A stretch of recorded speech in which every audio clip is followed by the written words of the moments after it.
After more than 6 years since the release of Chapter 1, the Jujutsu Kaisen manga has officially ended in Chapter 271 with no announcements of any kind of sequel. Of course, it may happen at some point, but for now, this is the conclusion to the entire series, and I have some very mixed feelings about it. This video is gonna be my honest thoughts on the final JJK chapter. I'll try to limit myself to only talking about the chapter and the ending, because I do wanna make a video talking about the series as a whole at some point.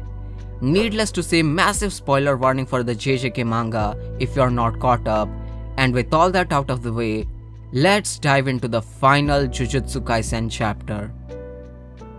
There were lots of theories and honestly copium about the last mission of our trio, leading up to some kind of sequel, and Gege completely cuts out the copium supply by dedicating most of 271 to the last mission with no bait for a sequel. I personally didn't have much hope for sequel after reading chapter 270, but it's pretty funny to see everyone's theories completely debunked. There was one particular theory about the funny-faced guy potentially being the merger because of a line Kenjaku had about the merger having a weird face. Out of all the theories, I personally thought that this one was quite believable. So I also feel like a dumbass for even entertaining the idea. The mission itself was nothing special, though it was pretty nice to have the original trio back on a mission. It had the same vibes as some of the earlier chapters of the series, but it also makes me extremely conflicted because it's the very last chapter of the entire series. This is the very last time we're gonna see these characters, and it feels like they haven't changed at all. Like, obviously they went through a lot, and I'm not about to deny Yuji's growth and amazing development throughout the entire series, but I don't share the same sentiment when it comes to Megumi and Nobara. Megumi is easily in the upper tier of characters who have suffered the most throughout the entire series, and Gege doesn't spend enough time to show how all of these moments have affected him. We're just shown that he's depressed for 60 plus chapters and very suddenly decides to live for Yuji.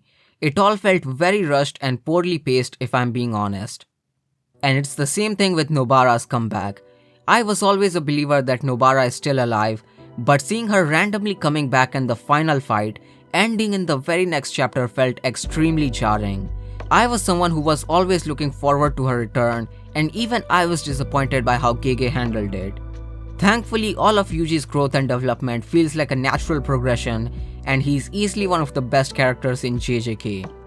We also see him taking up Gojo's mantle and trying to help stray sorcerers and working to make the Jujutsu society better.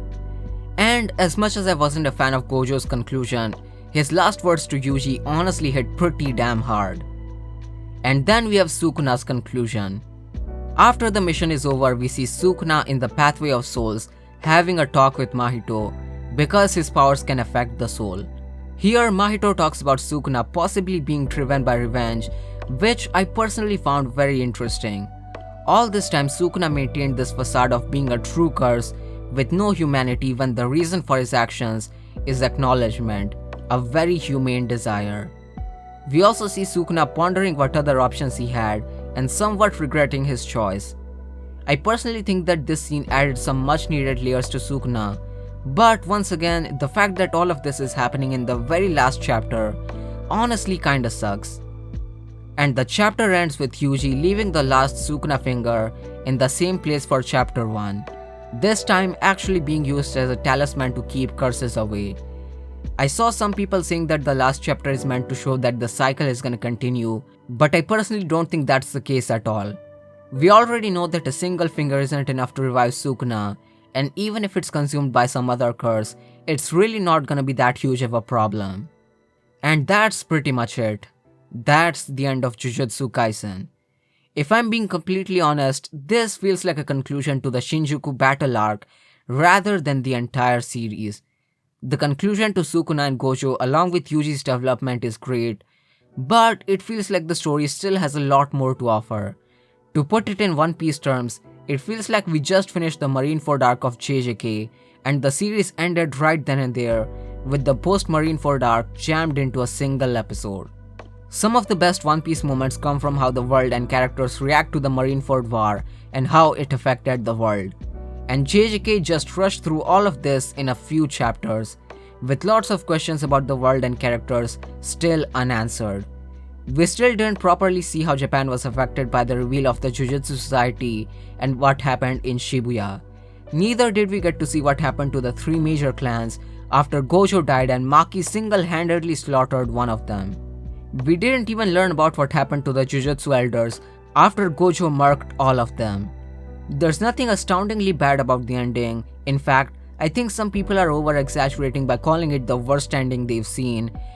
It's honestly not that bad, but at the same time, it really doesn't feel like a proper conclusion to the story whatsoever. And those are my thoughts on the final Jujutsu Kaisen chapter and the ending. I really wasn't a fan of the final arc, but I did absolutely love the series until the Culling Game arc started. Shibuya is still one of the best battle shonen arcs and Todo is still one of the greatest battle shonen characters. But as it stands, I think I'd give the Jujutsu Kaisen manga a solid 7 out of 10. Leave a like if you enjoyed the video, let me know how you personally felt about the ending, and consider subscribing to the channel for more anime and manga content. Peace.